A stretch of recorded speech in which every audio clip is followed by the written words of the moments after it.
Yes, it is.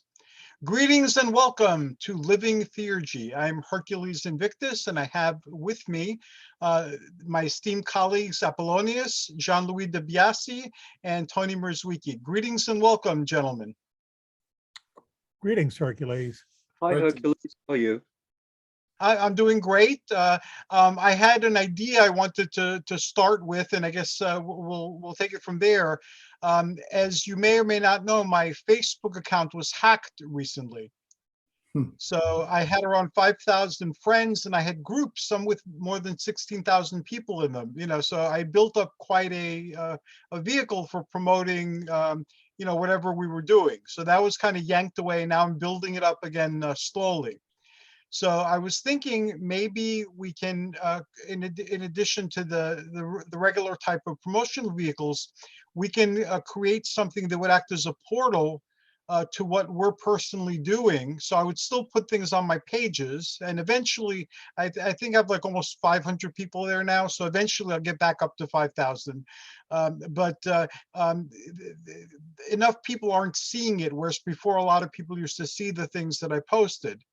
So I was thinking of taking what I learned from creating the big population groups and doing something with Theurgy. And this way, I'd make you all moderators or administrators. You could add or modify any time you like, and you have total control over your content there. And you don't have to wait for me, until I get around to posting something.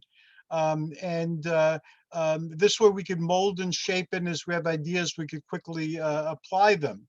So Jean-Louis, he painted a really wonderful picture of the type of community he wants to build around the Theurgy University. So again, I'm not a big one for duplicating the wheel. Like, I think Apollonius's two resources, like the Omphalos and his other resource, they're unparalleled. So why try to duplicate some of that? Just refer them to these just refer people to the pages. And the same thing that although I have classes and workshops, I do not have the ambition right now to create a Theurgy university or like a major community. Jean-Louis, you're doing it so great. I'll support you 100%, and let's send people to what you're doing. So I want to put that on the table, see how you felt about it, if you had any ideas, if the idea is okay with anybody, I'll start it this weekend, and we could take it from there. Tony? I'm really sorry that your Facebook page got hacked. A lot of people are getting their pages hacked for some reason. I'm not sure why you were targeted in particular, but I think it's just a matter of plodding away. And the way you built up your following last time was basically by giving people quality content, engaging people, and then getting the word out to others. I can't think of any better way to build up a community other than that, just stoically plodding away. And I'm good at that. I'm good at steadily plotting away at something. Is there any particular thoughts you have in terms of how we can shape this? How can we create it? How can we do something new and exciting and appealing to folks that range from being avid theurgists to being curious about theurgy, or to being somebody in a pagan community who might be interested in learning something to jazz up their own practice? My feeling on the matter has been largely the same over the last couple of years, and that is that when a lot of people think of theurgy, they think of something that's old and perhaps out of fashion.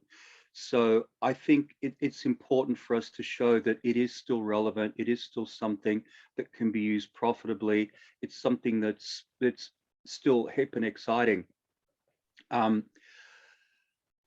I had I was going to hijack the conversation for a second. I had an experience a week and a half ago. We had Pagan Pride Day in Los Angeles in Orange County, and I gave a workshop, and the workshop was on lessons learned from COVID. So I basically discussed the various blogs that I had done during COVID, where I would encourage people to combine a scientific approach to battling COVID and staying healthy, and combining it with veneration of the gods.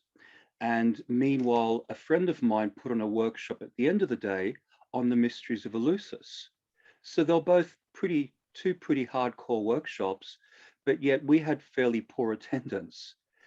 The workshops which were well attended were workshops that were on Wicca and witchcraft.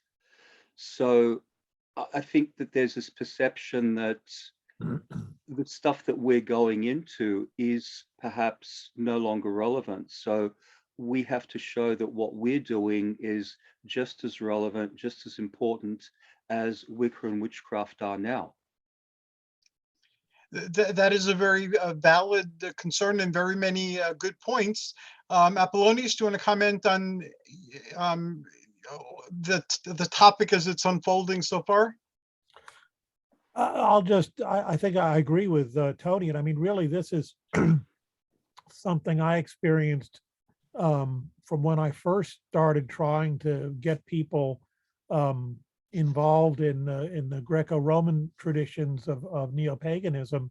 Is we were a small minority within the larger neo-pagan community, which was already a small minority, and it's people seemed much more attracted to Wicca, obviously, mostly Wicca in its various forms, to the Celtic traditions, to heathenism of various forms, even though the Greco-Roman traditions are really much more central and in a sense much more indigenous to Western culture. And so, so part of what I tried to do in promoting some of these ideas was to kind of show people that it's like, you already have a lot of pagan background, and you just have to sort of rediscover it. It's so familiar, you grew up learning about the Greek gods, so you don't think of them as real gods anymore because they were just fairy tales. And the Celtic gods, for example, might seem much more exciting because they're kind of new and strange.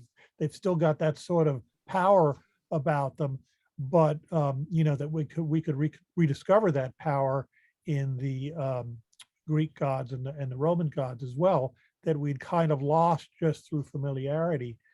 And so I think Tony brings up a very good point. Is witchcraft is sexy. I mean, it's just an intriguing, fascinating idea, and I think that's why given a lecture on theurgy and a lecture on witchcraft, well, yeah, people are going to go to the witchcraft because that's it's more interesting.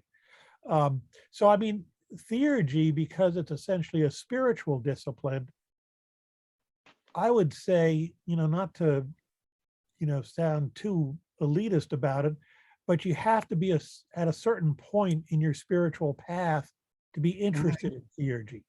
Whereas everyone can be interested in magic because everyone's got something they would like to apply magic to, whether it's healing or prosperity or romance or whatever it might be.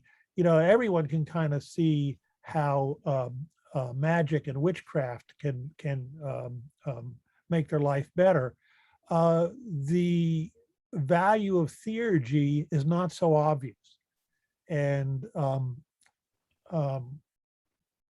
I don't know what the answer is, though. I think I agree with Tony that it's a problem, and I don't know whether we should just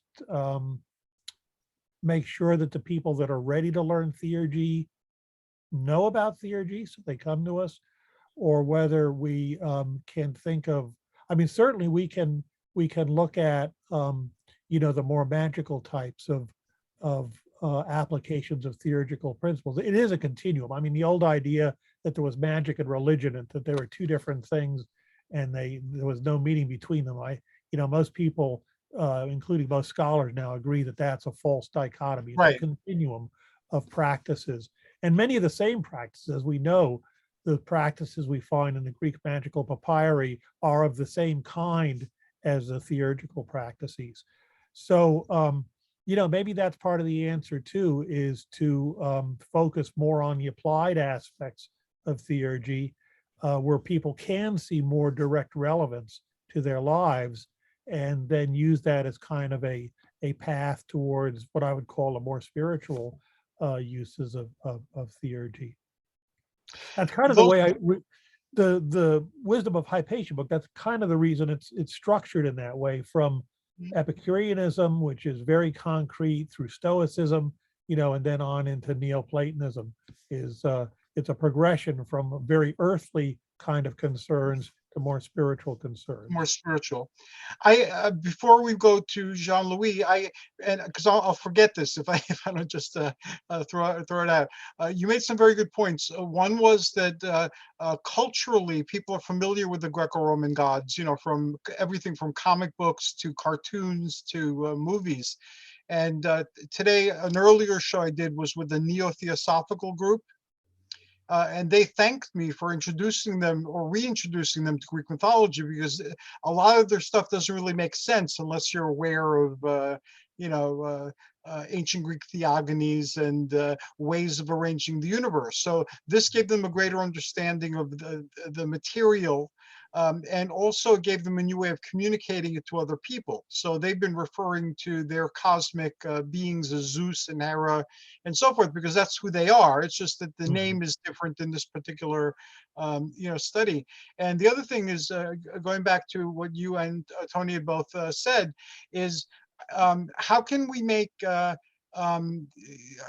theurgy like sexy? And yes, all your points are very well taken and correct, and I agree. But I'm also thinking, like, I'm not a major celebrity or anything, but I am a minor celebrity. People know who I am, and and every year at the holiday parade, they ask me to lead it. They ask me again to lead it. And part of what I do after I've led the parade and I've introduced people from all sorts of different religious paths as they do their blessings, is I conclude the parade with a blessing from Mount Olympus. And nobody finds this threatening or scary. It's just what I do, and I've been very open about my Olympianism. So it's not I don't get into religious polemics with anybody. I view the universe differently. I'm a very different person. I'm eccentric. So so I was thinking, in terms of how can we incorporate this into our personas, I guess, is the question. So that it becomes more visible. And that's why my particular essay that I'm working on for this mutual project, my working title is I was a teenage theurgist, because I thought of that too. It's like, how do I, so I thought back on when I first learned about theurgy in grammar school and what seized me, and how this seizing stayed with me my whole life, and influenced a lot of what my life is all about. So I was going to introduce that into the unfolding tale, and through the unfolding tale share a lot of information, some of which I haven't encountered it in writing before, but it's a very big part of my Greek culture. So is there something we could do to, and it could be something as simple as saying a phrase that's very theurgic and making it like a call thing, like an expression that is used or something. But we can slowly expose people through theurgy that way by doing something a little bit more theatrical, with our interactions. Or I don't know if I'm communicating this clearly, but anyway, I wanted to throw that out before we go to Jean-Louis. Yeah, a few things about this question. This is always a challenge for me and for you, obviously, to explain, to promote theurgy and to explain what we mean by this word. And what I saw, mainly, this is a problem of branding or naming. That's it. This is not the content. This is not what is inside. This is the way to offer it, to promote it, to speak about it, and how we can speak about something that is philosophical and in some way complicated to understand and to follow, and to understand the purpose, the goal. And mainly, so there's a lot of questions, but I think they are essential. What makes the distinction between theurgy and religion? What makes the distinction, if there is any, between philosophy and theology. So if we cannot be clear on this, on these distinctions, this is very difficult to explain to someone why theology and how theology is different than magic, because they love to focus on magic. Magic is magic, just the name. And Yes. theology is intriguing, but that's it. And if I have something exciting like magic and intriguing, I go to, mainly people go for magic. So regarding the link to that, regarding ancient gods, immortal, what I call immortal divinities and so on, there are huge but powerful communities for Greek gods in Greece. Yes. I am thinking about one called Nova Roma. Yes. For all Roman gods, this is huge. They have a lot of rituals. They are very good. They are all over the world. But this is a religious path. This is not like the Mitraic mysteries. This is just the Roman religion. In Greece, this is a Greek religion linked to far right, mainly, Yes. but Greek religion in any case, and Wicca. Most of the time, this is managed as a mix between, between magic and religion, but mainly this is a religious path also. So where do we place theology? I guess everywhere. This is partly philosophical, partly magic, partly spiritual and religious. So how we can say, okay, we are everything. And we aim to the only interesting goal, or the other one are lost somewhere in religion. We know where we go. The other, yeah, mainly, but we are better. So This is what we believe, but how we demonstrate that easily to anyone? This is the question. Those are very good points. Taking a couple of steps back, I found to address something more directly that Tony was saying, I've often had to use language that people are more like excited about. Like if I'm talking about archons, for instance, Gnostic archons and the different ways of interpreting them, and how Gnosticism is basically like do-it-yourself Star Trek in very many instances in terms of what the point is of coming out with a new presentation of the universe and so forth. But anyway, right now there's the ancient aliens, and there's aliens from outer space, and people love hearing about that. So I've been framing my conversations. My conversations are the same type of things I would talk about, but I frame it in terms of space gods. And if you look at my page, you'll see space gods all over the place. Because, again, how else can you talk about the Hecalot literature, with the palaces and the chariots, the Merkabas and all this really obscure stuff? People don't know what that is. And if you try to explain it to them in terms of, it's an ancient Near Eastern system of metaphysics, blah, blah, blah, blah, blah. But if you say space gods, they have an idea of space gods. So they want to hear it. And I'll give them the real information and these real thoughts and ideas, but I'll couch it in the language of space gods. And what I noticed by doing this is now several like neo-theosophical groups are referring to their celestials as space gods. So that's kind of spreading organically. Something like that. Like, how can we, if it's a matter of presentation, how can we present in such a way where our presentation generates the interest and hooks people so they can come and listen to the information? Am I representing what you said correctly, Tony? Yeah. And actually, while you were talking both this time and last time, the thoughts that kept coming to me were how important pop culture was. So people are immersed in movies, they're immersed in comic books and everything else. And you can use them as a way of reaching out to people to bring them into communion with the gods. Encourage them to seek out the reality underlying those pop culture phenomena. And that's basically what you're doing with space gods. never actually thought of working with space gods before, but hey, you know, if it works, if people find it sexy, hip and happening, then why not? And it's just the presentation, the divine energies, the divine personas, the divine forces are the same. And you know, it's like using the orbital names. You know, it's their names. You know, that these planetary spirits have in the orbital, and some people resonate with them, some people don't. But you can call the planetary spirits anything. You know, I go by their regular Greek names. You know, and that works for me, and it works for people that I've introduced the orbital to. But the orbital has its own, you know, names, but they're not sexy, or they're not known enough to be sexy, even though it's a magical book. Yeah.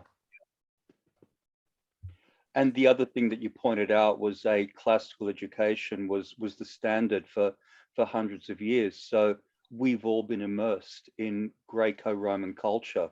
You look at paintings, you look at sculptures, you look at various works of fiction. It underlies so much of what we have in Western culture. So there is this sense of familiarity to it, and it just feels like the answer's just slightly out of reach. So people are familiar with it, but we just need to tap into that to bring them in, to get them working with Theurgy. Yeah, if I may, my question remains the same. What made the difference between Theurgy and Nova Roma, for example? What the difference? Nova Roma, worshipping gods with a religious ritual and Theurgy. Personally, what I think, Theurgy gives you a path to the divine. The Theurgy is a way of attuning yourself to, connecting with, embodying and expressing and anchoring the divine in our world. Like, how could you want more than that? That's like the coolest thing in the entire world, as far as I'm concerned. But how do you convey that? Like, even though people aren't intimidated by the Greek gods, I found in terms of my experience, some people will say that it's a sexist system, or it's a very patriarchal system, and they'll point to some myths about Zeus and things like that. So that becomes part of it, you know, also. And I point out to people that these are stories, and these were in plays, and these were on pottery, and these were, yeah, and it's them bringing up these stories as an excuse to disparage the gods is like saying that you saw something on TV, and because you saw it on TV, you know, you don't want to look at something objectively, but because it's in the popular culture, it is something too that we have to you know, we have to figure out a way of getting around. But I was thinking of integrating the fact that I'm a theurgist more into my daily persona, just so people hear the word for now. And then they're going to ask me at some point or other point about the word. It's like when they find out that you're not a Christian, they categorize you as a pagan. And the question that will arise always, I found, is do you go to rites naked? You know, that's a question you're going to get asked. You know, so just wait for it. But they get comfortable first, and then they ask the question. So it's the same type of thing. I might just start using the word theurgist to describe my path. And they already know I'm Greek, and you know, symbolically I use the Olympian pantheon, the Olympian mythos. But this way, it's a word that they hear and they can become familiar with, and they can ask questions about Theurgy is like a start. And I thought if we did the group and then we had places for them to go, like going to Apollonius' sites where there's a wealth of information there gathered over many years, so they could see that this isn't something some guy who was into S&M made up with a couple of magical friends, and you all know what I'm referring to. But it's a body of knowledge that goes back thousands of years, and it's actual real information. And even though some of it might be channeled like the Hermetic literature, it's old and time-tested channeled information. It's not something that somebody's channeling now. So there is a body of information that is hoary with age and accurate, and anybody can look at it. Also with your communities, you're making like a university, so it's something relevant to today, and it's not just scholars. I think we need to show that that, you know, even though we're all scholarly, each in our own way, and some of us much more than others, what do you call that? We're kind of fun to be around. People like fun, people like excitement, people like mystery. I don't know how we can accomplish this, but I'm just throwing things out. But I really think that with marketing, we need to give serious thought to how do we market this, because we will attract the people who are serious.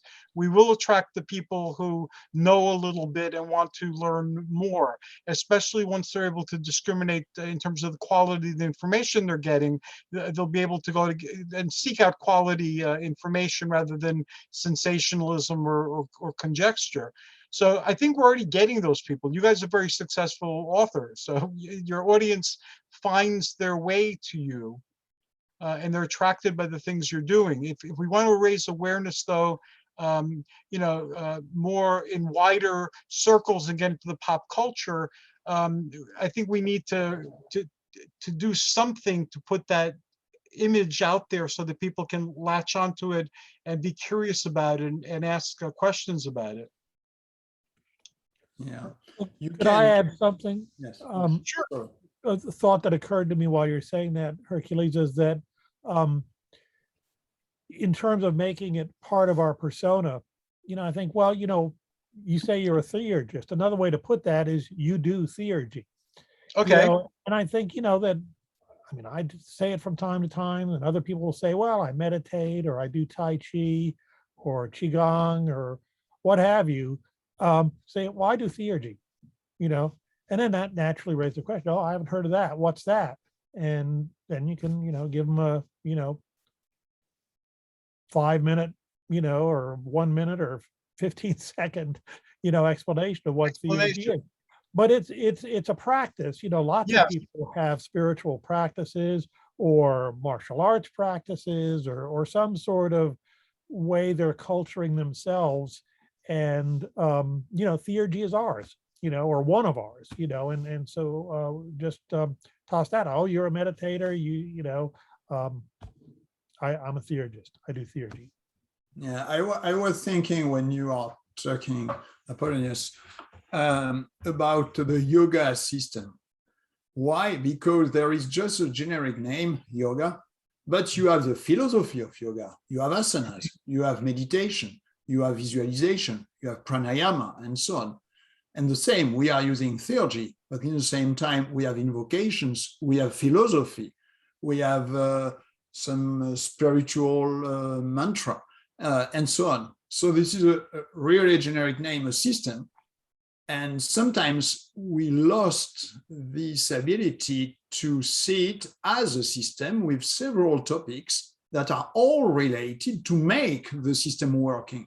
So some people, for example, in the yoga community, they will focus on philosophy and talking just about or teaching philosophy of yoga.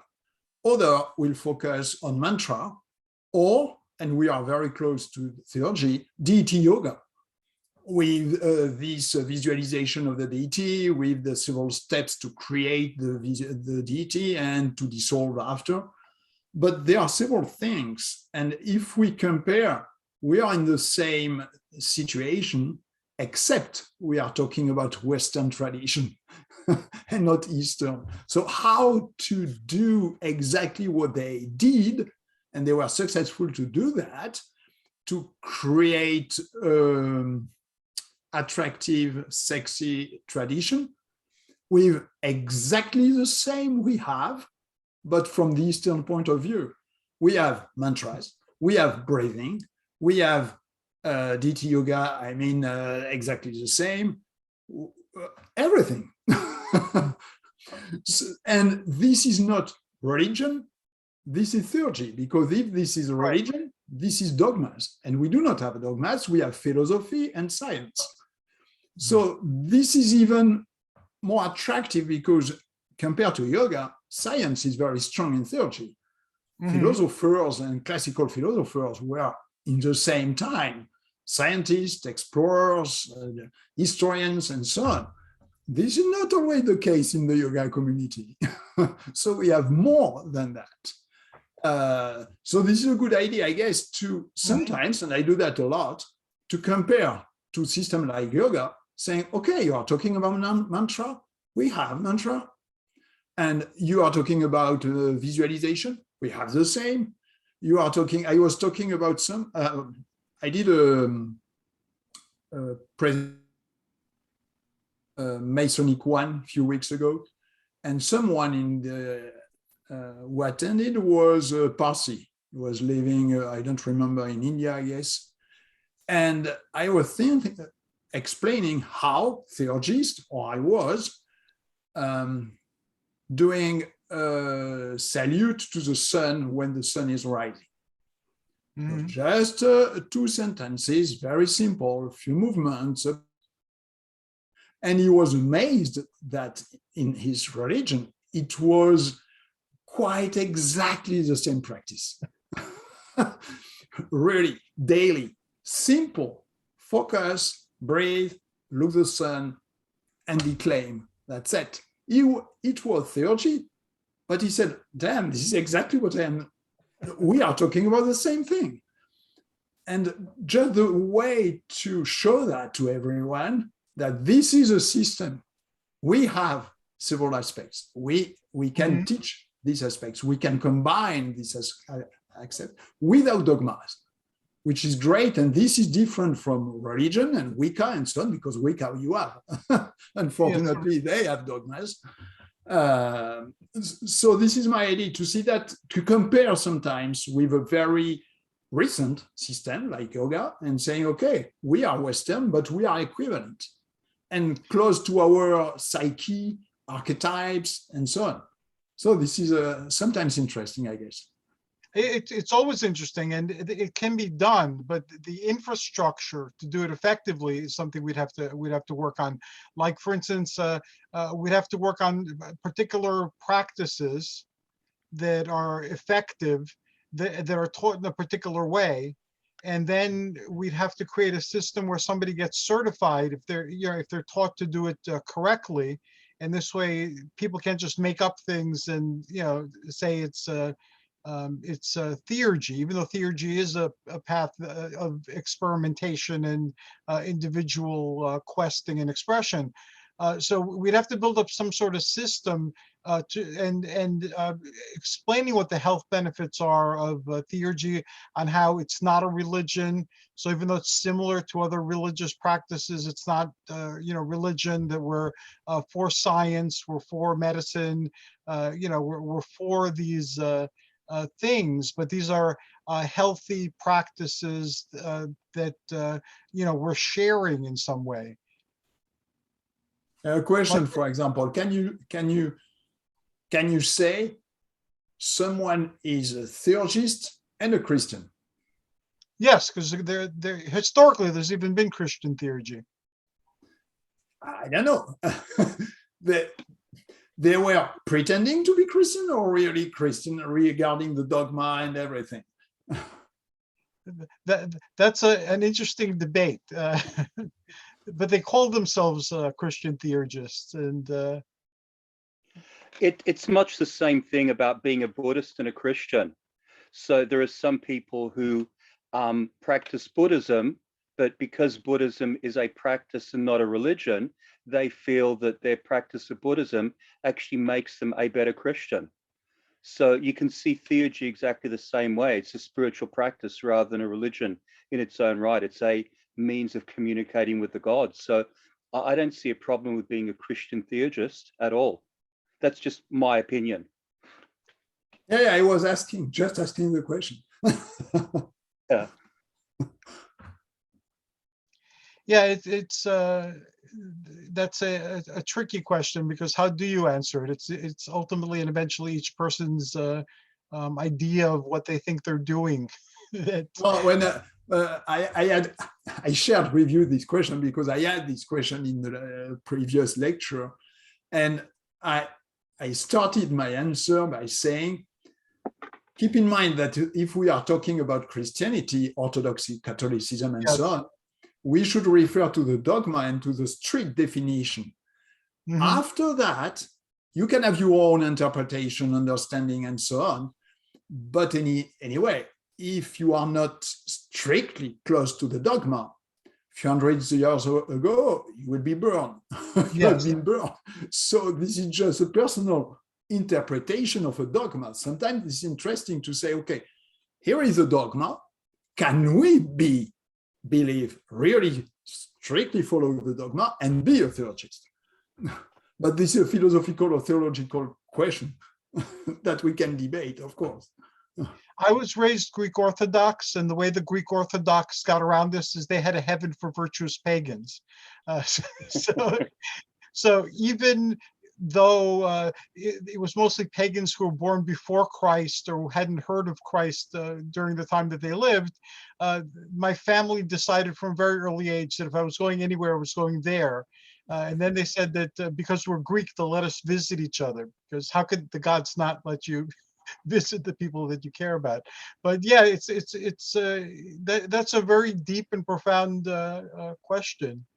I saw a documentary a few years ago, and it was an interview of an Orthodox priest in Greece, and the interview ended by him saying, "But these pagans, they don't know that they lost already."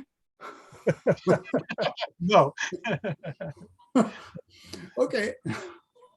Something I wanted to mention, that Saint Dionysius, the Areopagite, who's one of the, fundamental Christian saints, I didn't realize it until I looked at the Greek text for some of his works. The word theurgy is all over the place. Yeah. It usually gets translated as something else, as ritual or what have you. But it's theurgy, or theurgia is the word that gets used all over the place there. And so I think I assume that he was never convicted of heresy or anything like that. So that's one example of where I think theurgical practices, sometimes even under that name, have spread largely through the vehicle of Neoplatonism into Christianity, into the Kabbalah, into Islamic mysticism. When you start looking at it, you find out that like Buddhism, which is adapted into all of the different cultures in which it's been imported, theurgy has also been adapted to all of these different religious traditions. That doesn't always mean that they're obvious or that they're accepted by everybody, but they're long-standing, going back into the 600s in the case of Dionysius, and probably about that, it's a little bit later in Islam, and maybe in the maybe 11th or 12th centuries in Judaism, if not earlier. It's there in ceremonial magic, right? They're doing theurgy. The Golden Dawn is doing theurgy. So it's something that people want to do. They realize the need for it and the importance of it. And as you said, the techniques are the same, or as Jean-Louis said, East, West, wherever they are, even, in indigenous cultures, the fundamental techniques are the same, but they get packaged in different ways to fit in with the cosmology, to fit in with the culture, and so on. And but they're dangerous. They're dangerous because when you're talking directly to the gods, you don't care about the dogma anymore. Right. And that's why you're dangerous as a theurgist. You're dangerous to institutionalized religions. And I think that's why theurgists have been persecuted, in many cases, and why it's a practice that many religions don't encourage. Is fundamentally you think for yourself, and that's always a danger to institutionalized religions.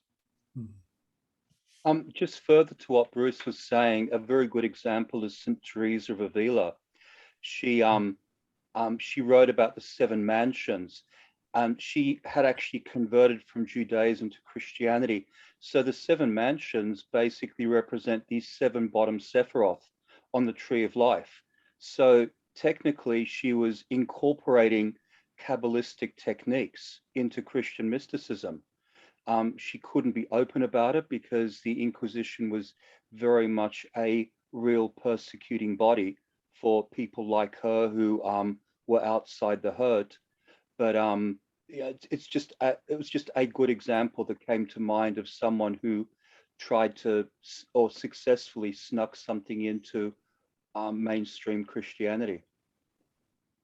And we see in the Afro-Caribbean religions how syncretism works in modern times. They hid their powers behind certain saints. That you can tell who they are because of the symbols that they have on their person.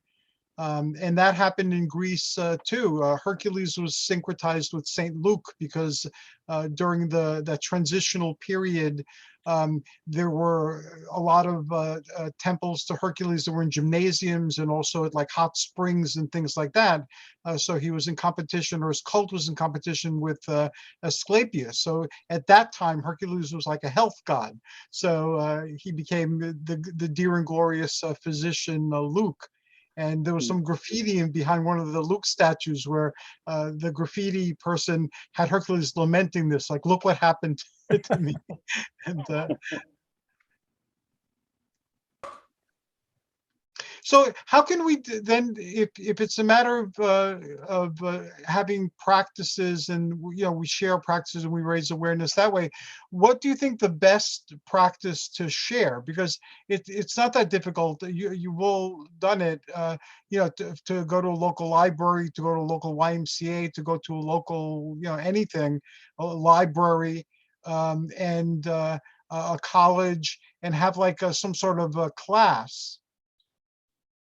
So if we were to take like introductory theurgic practices like meditation and mantrams or whatever, and package it in such a way where it could act as an introduction to theurgy, what would you guys suggest we start with?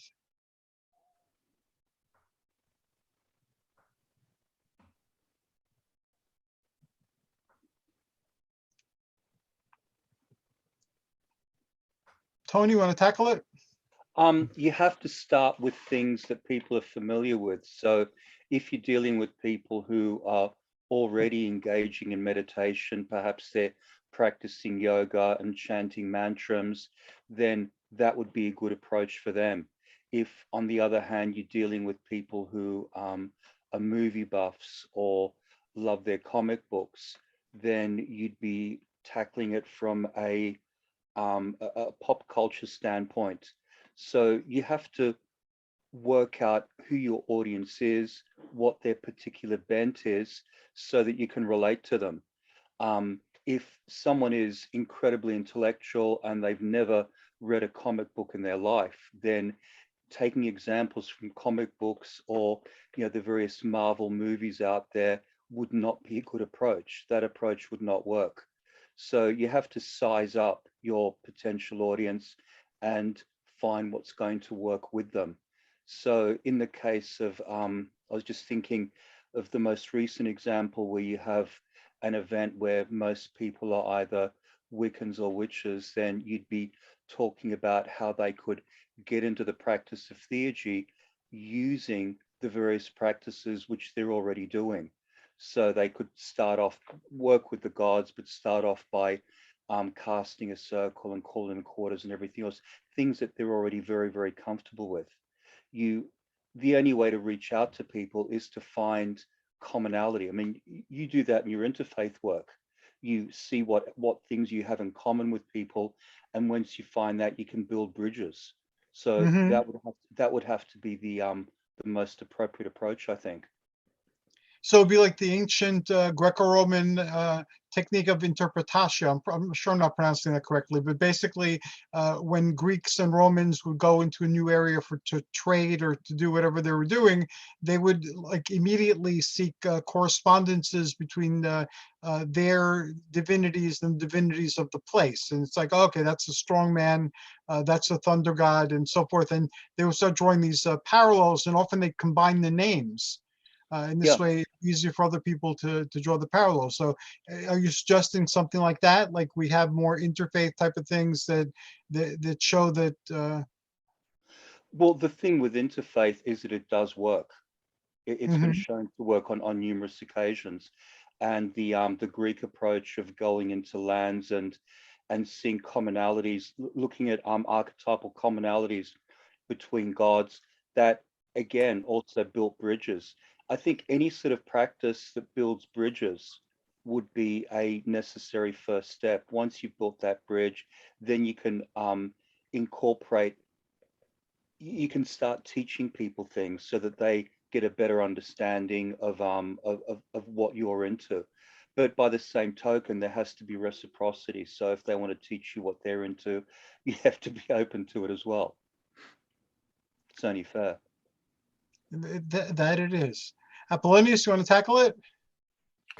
Well, those are good points. And I was thinking, we should be able to learn from some of the other new thought systems, I guess I'll say, especially new spiritual practices that have been introduced to the West in particular, and see if we can get some insights from how they've done it. Buddhism comes to mind, for example, but there's lots of others too, and that have been successful, I guess I should say. Buddhism has certainly been very successful in the West. And, again, seeing the early stages, I mean, I know I've heard Robert Thurman say, kind of like what Tony was saying. Yeah, you can be a Christian and a Buddhist, you can be Jewish and a Buddhist, you can be Muslim and Buddhist, because it's not a religion. It's a religion without a God, if you like. So you can have your God too, if you want. So I think, putting it in terms that people can understand in terms of their own context, their own culture, is important. And I guess what I would think about also is looking how this has been done successfully in the past. Again, in some ways, we have an advantage because we're dealing with traditions that are indigenous to the West. Whereas in many of those other cases, they were Eastern cultures, or they were not out of the dominant Western cultures. And so that's a disadvantage because it's unfamiliar, but it's an advantage because it's exotic. And exoticism gets people's attentions and interests, and that makes them appealing to a certain degree. And I think, if you like, the sort of magical aspects of theurgy can have some of that same novelty, I guess, that kind of gets people interested. Like, well, you really doing this stuff seriously? I mean, this is not just a game. In that sense, we're kind of competing in the same ballpark as Wicca, for example, or ceremonial magic. But I would suggest looking at some other spiritual traditions or practices that have been introduced from non-Western cultures, and to see how they got over that gap, to get sort of a critical mass of people that were interested in talking about it, that then brings in more people as well. Good points. Thank you. And Jean-Louis, I also noticed it's already almost 10 o'clock. So we have like 15, 20 minutes left. And I want you to share your dream for the Theurgy community. And then I know that'll open up a lot of doors, and that'll help spread the word. And because the show is 3 minutes, huh? 3 more minutes? No, we actually have, I put it down for 10:15.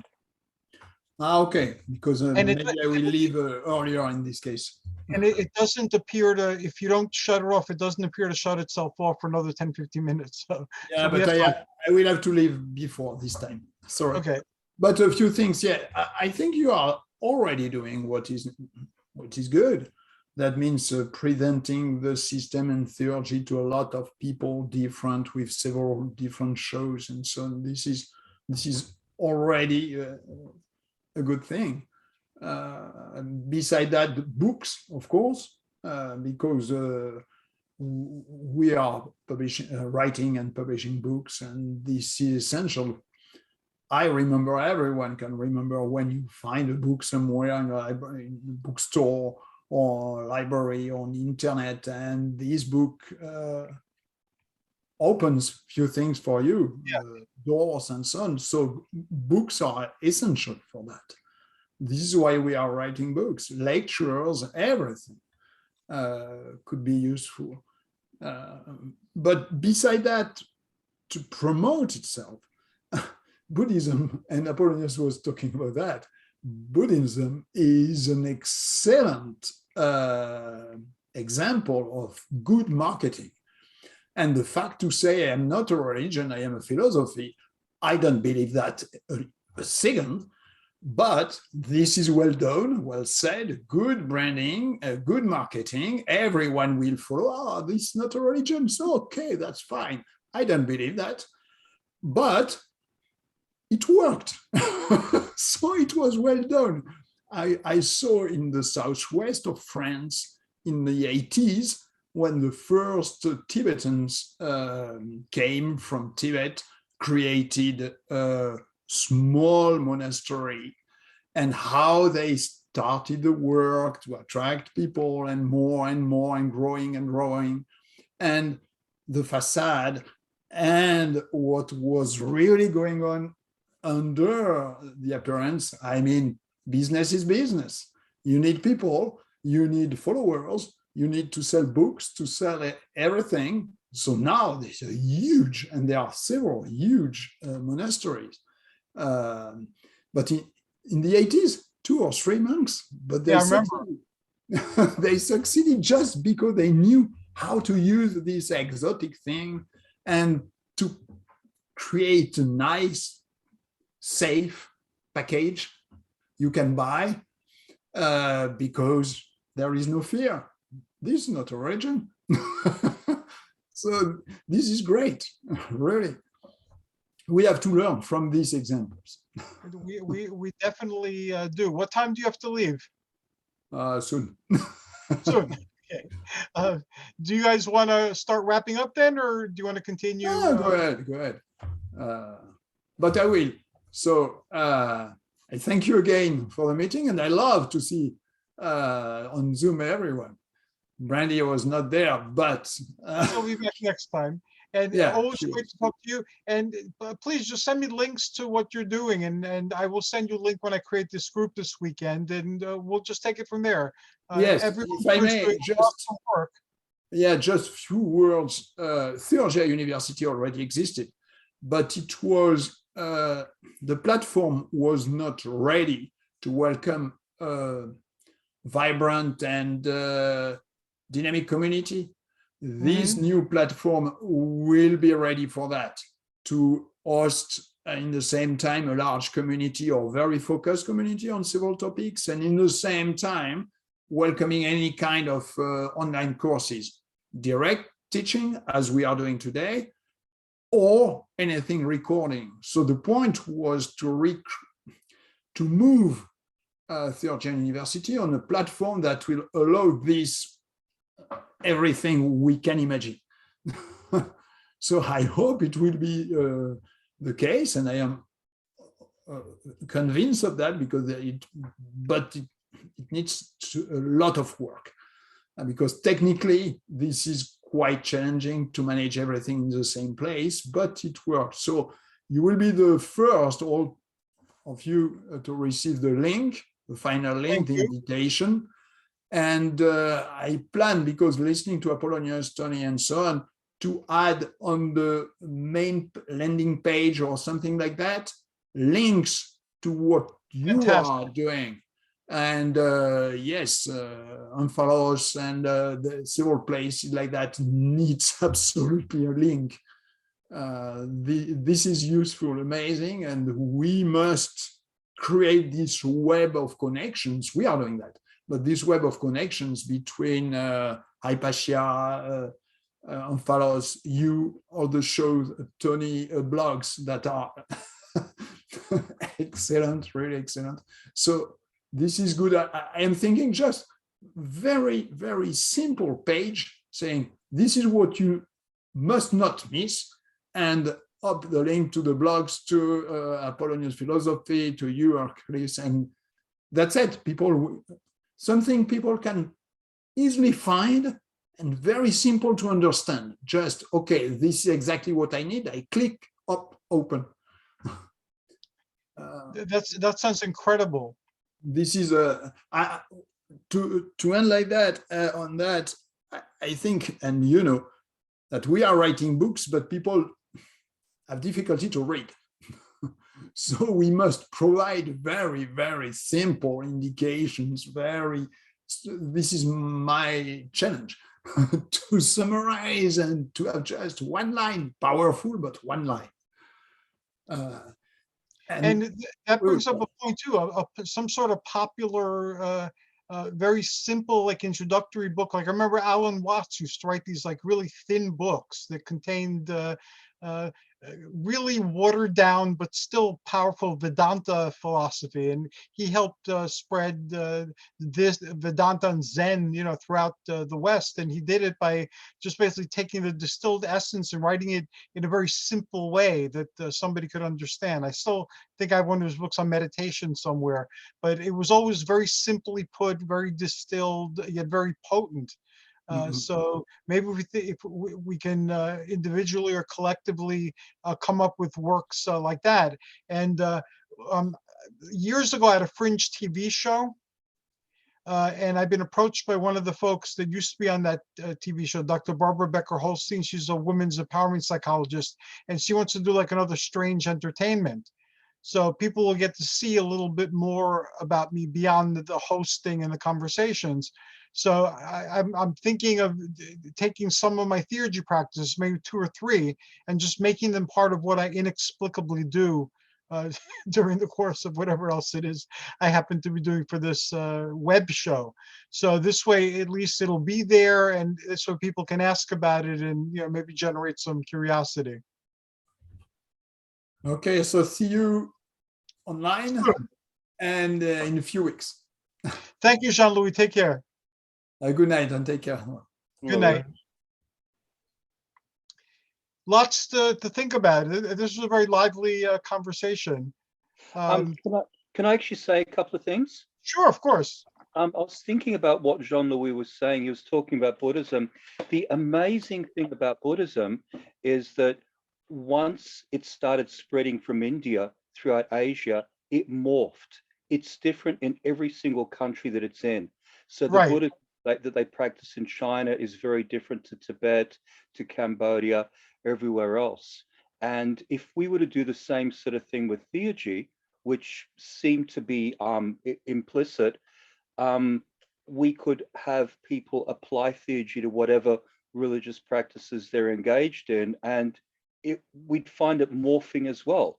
I don't know if that idea makes sense or not, but if we followed the Buddhism playbook, that could be a way of introducing theurgy.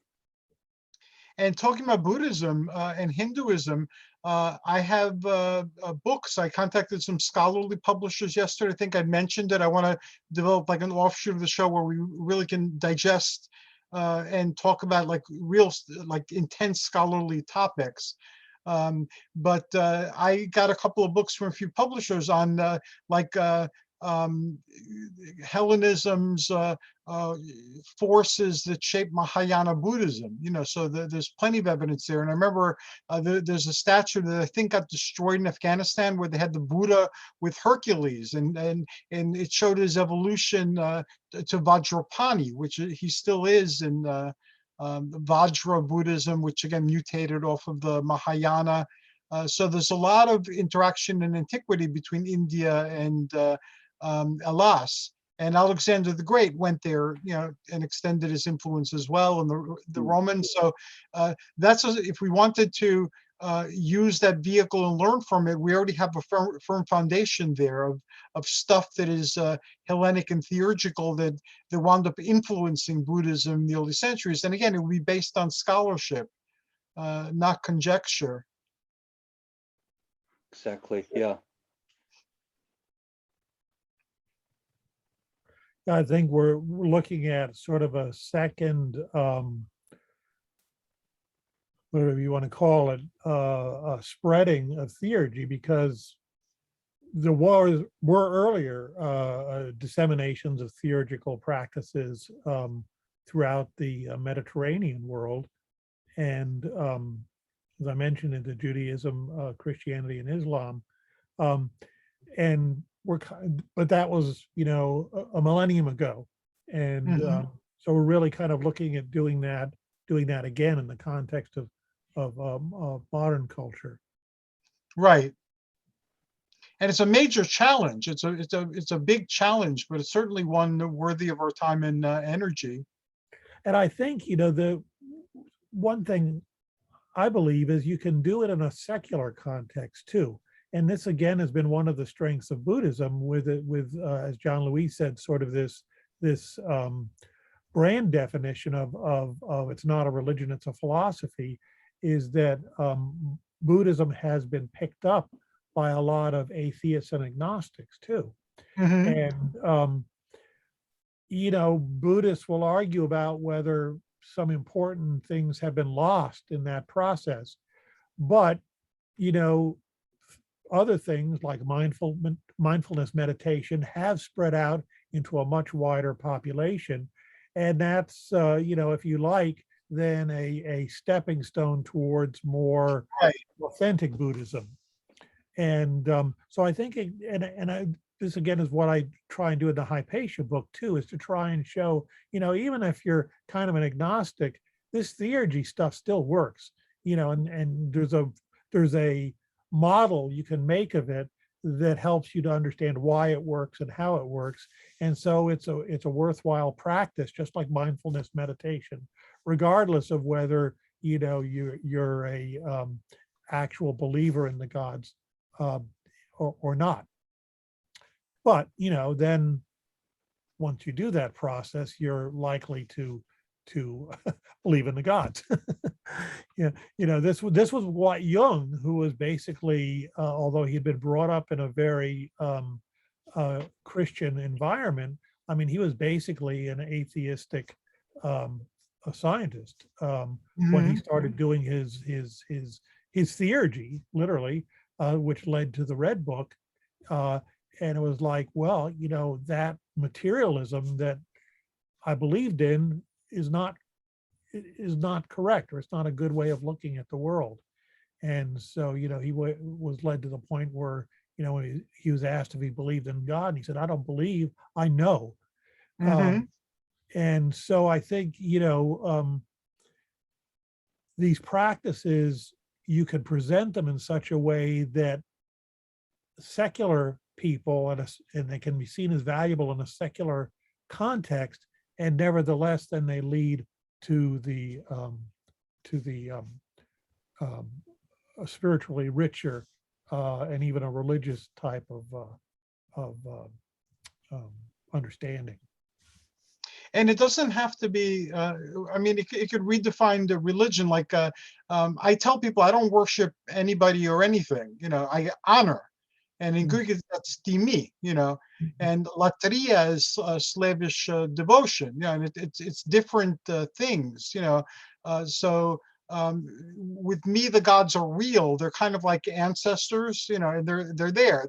They can be in a statue, but the statue's not the god. The same way they can be in a person, like Mentor was to Telemachus, in the Odyssey. So the gods are everywhere, all the time. And once you know how to listen and to pay attention, divine communication is coming, to you all the time.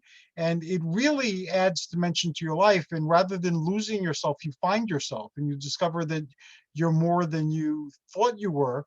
But then again, so is everything and everybody else. And that's the important one to grasp, that, yes, but I'm You're excited a child of about the gods, just like everyone else. just like everyone and everything else.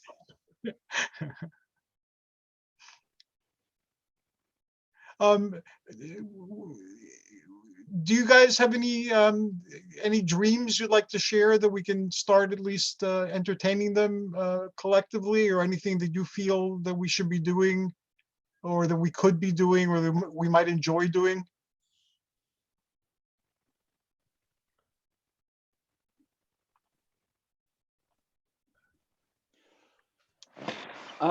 Hercules, I've kind of shared my dream with you before. My aim is basically just to have people working with the gods again, understanding them as best as they can, and also choosing techniques for venerating the gods that resonate with them. So I don't think that it's all that important. I think it's wonderful to venerate them in the classical techniques. But if you want to say venerate them coming from a Wiccan standpoint or a Golden Dawn standpoint, or working with something else, then whatever works for you. Just have people interacting with the gods, enriching their lives. That's actually been my crusade for the last couple of decades, to have people working with the gods again. And I don't want to impose the way I work with the gods onto others, because that may not work for them.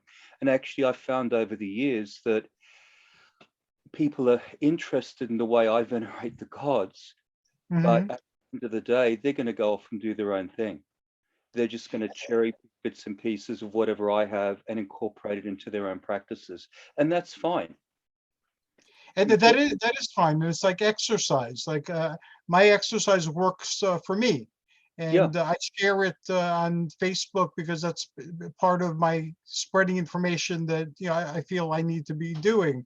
But I tell people, this works for me now. It might not work for me tomorrow. I mean, I got diabetes by following pre-steroid bodybuilding diets. So I was trying to be healthy. I wasn't trying to, so I was drinking like a gallon of milk a day and doing all the things that they used to do back then. And it led to my becoming diabetic, because milk is all sugar, and I was already intolerant to it.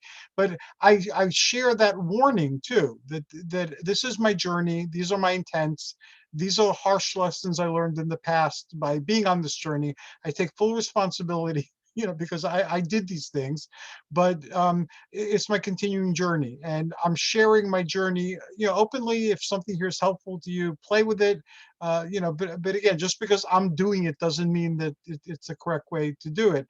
So it's the same thing with Theurgy. It's a path, and it's one of constant learning, and it's one of constant growth and redefinition, and it's transformation, and it's a lot of different things. So I believe that even if they cherry pick with what you're doing and something resonates and they do it, the purpose has been served, and they might find something that later on surprises you and might come back with an insight. And I'm babbling, but I remember when I used to work in the human services as a therapist, a lot of times people would come back to me like years later and tell me about some insightful thing I said that changed their life.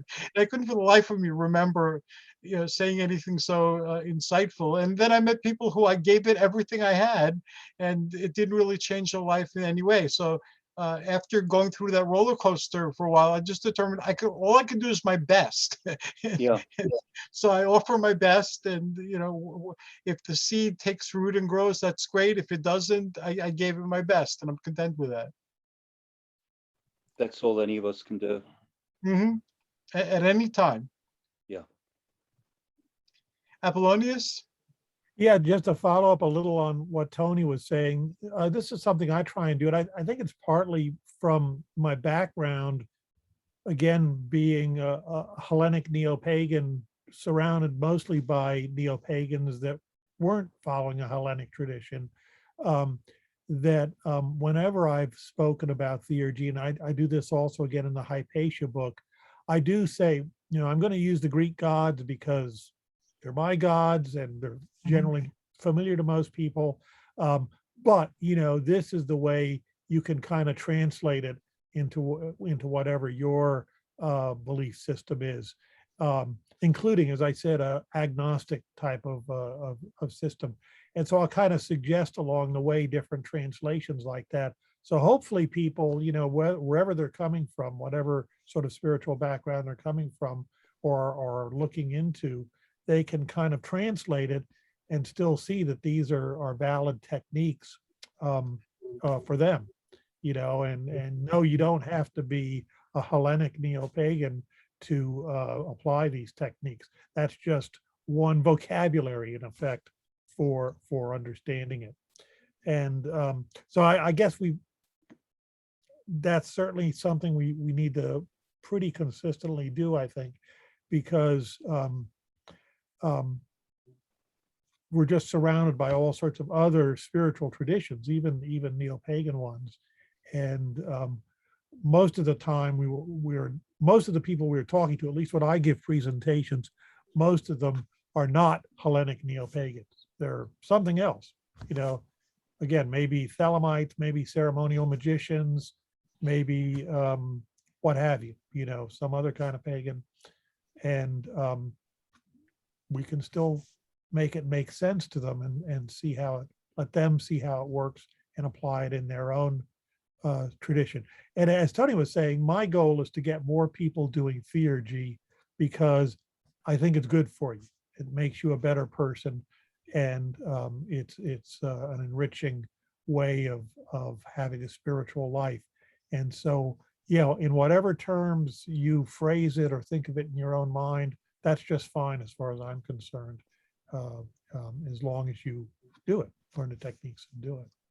So how about, since everybody agrees that the interfaith approach and the communicating and the making equivalencies is a good approach, why don't we design a show where we invite people? We can do it once a month, once every 2 months, depending on what everybody's schedule is. And this goes back to the earliest shows I did, which were basically interfaith shows. We had Wiccans, outer space people, Jewish mystics, you know, whoever happened to be available, Wiccans, and we would discuss a particular thing and share insights. So the point wasn't to convince anybody that you were right or to follow the path that you're you know, promoting or sharing, but to share insights on different types of spiritual practices and why they're important, or several topics, you know, and why they're important, and so forth. We could design something like that and invite people in the greater pagan community and other communities, and that's one way we can do it.